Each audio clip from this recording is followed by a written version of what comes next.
So Nate, you and I have gotten together a couple times ahead of this conversation. The words that keep coming up, the big ideas that keep coming up for both of us, simplicity and operational rhythm. Why do we keep talking about those, and why do they matter so much? It's like the hallmark of what we try to do whenever we work with a team is like, this is what they're craving, this is what we need to bring, is simplicity. Operators, CROs, CEOs, CMOs, there's never been so many voices telling them the right way to do their job and the best practice they should be using, the playbook they should be using, the framework they should be using. And all these voices start to compete with each other. And anytime you can cut through that and make growth simple, I think there's a big appetite for that. Yes. So to that point, like I think we could say that that is the mark of a seasoned operator or a seasoned leader, is the ability to bring simplicity, to strip out all the noise, the chaos. So when you think about your work with the companies inside of your portfolio from the private equity perspective, how do you continue to see this idea of somebody becoming a seasoned operator by bringing more simplicity into their work? The best CEOs, the best CROs, the best CMOs that I know are not afraid to make growth uncomfortably basic. They're not afraid to say, this is the problem that's in the way of us growing faster. It's either creating more pipeline, closing more pipeline, or fixing our retention problem. And what I typically find is the management teams that are willing to focus on one of those issues, they typically make progress against that problem and they start to build a better business. The trap is trying to fix everything all at once. Would it be fair to say that if I were to pull out your advice for a new leader, you don't need to show up with a massive plan with complex dashboards, pick 1, 2, 3 things. And actually, if you do that, you'll communicate experience, mastery, go that direction first, don't make it too complex. The diagnostic power that's out there for a CRO or a CMO has never been higher. And the allure of like building the Skynet version of your go-to-market measurement operation is like kind of fun. But before you build that plan, before you build that dashboard, what you actually need is a diagnosis.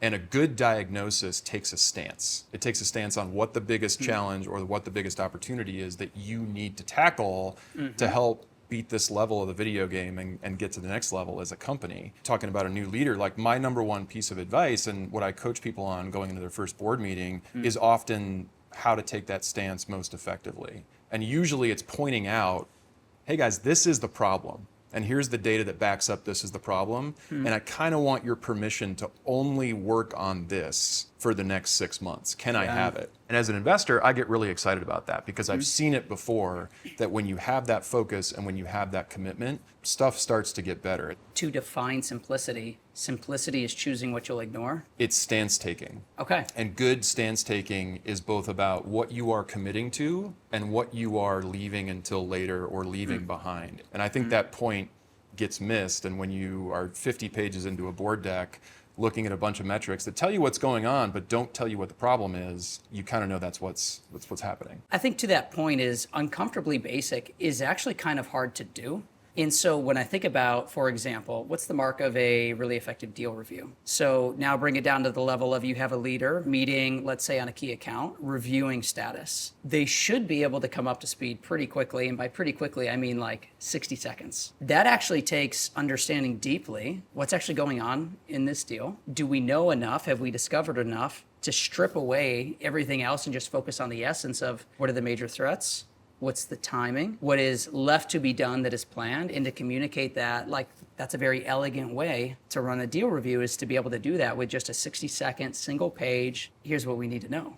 Yeah, what's the Mark Twain quote of like, if I had more time, I would have written you a shorter letter. It applies to board decks, it applies to business plans, it applies to the things that your buyer needs to have in the room when you're not there to advocate on your behalf. So off camera, right before this, I was showing you an email from one of our customers running 2 days of workshops for what for us is going to be a pretty significant deal, an 8-figure account. It was 1 page that was going back to drive the approval. And so out of those 2 days, what was going to go to the board was a single slide. That's the funny thing that I think so often people miss about this topic of operating with simplicity, is that it's actually hard. And that's why it's so often not done, because it takes a lot of that creative effort that you have to do because others won't. I think people recognize that like distillation and simplification process, they say like, I see the work that has gone into this, even though it's one page, and I appreciate that. Like this stuff compounds over time. I'm thinking about vendors all the time and who will help our portfolio companies and who I should bring in, the technology I should use.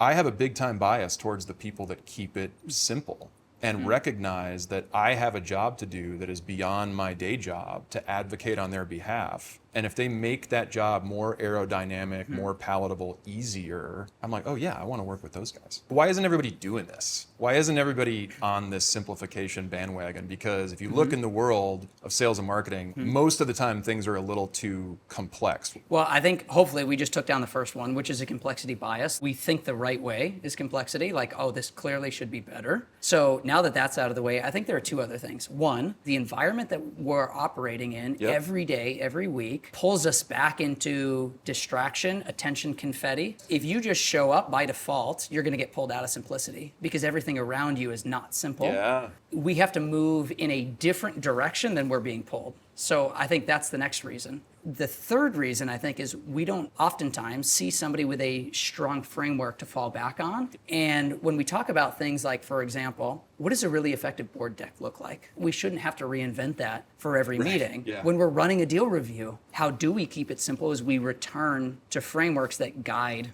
our thinking so that we can then clarify, okay, what is the essence of this thing? If you were to pick one framework out of your whole toolkit, maybe it's this board deck, maybe it's something else, like your favorite framework. I have two. One is more philosophical and one is more tactical. Sometimes you need to be pulled out of all the go-to-market stuff and jargon and concepts and complexity that we've started to talk about. And the way that I pull people out of that is I talk about a framework that I call the 100. What I try to do is I try to imagine that there's 100 perfect prospects out there for your business, but they look a lot like your best customers today.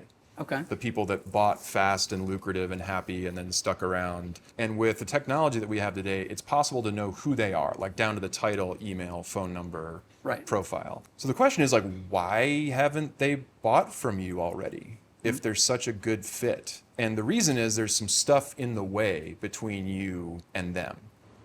They can't find you, they don't trust you, or they're just not ready yet. And if you let that concept like absorb a little bit, I think it recontextualizes your job as a sales leader, as a marketing leader, as a CEO, as an investor. All you have to do is get that thing out of the way. We have a system we use inside our portfolio. We call it less data more often. It's all about answering the question, did we have a good week or a bad week? Using a couple of simple metrics that answer questions companies are asking themselves right now. Questions like, are we going to hit the number for this quarter? Which deals matter most? Are we creating enough pipeline? How is the sales team performing? There are two completely different ways to answer that question. One is about gut and intuition and anecdata and like how we feel. Yeah. And that's important. But without the metric-driven approach, which is, I know if we're going to hit our number based on our pipeline coverage. I know if we're creating enough pipeline based on how we're performing versus the target. I know how the sales team is performing if I'm willing to look at performance versus quota and pipeline coverage. Like those are two completely different ways of operating a business and two completely different ways of existing as a leader. And the secret is simplifying what we call the data diet. So it's easy to get, it's easy to interpret, and it drives a conversation. Because at the end of the day, data is only as good as the conversation it creates.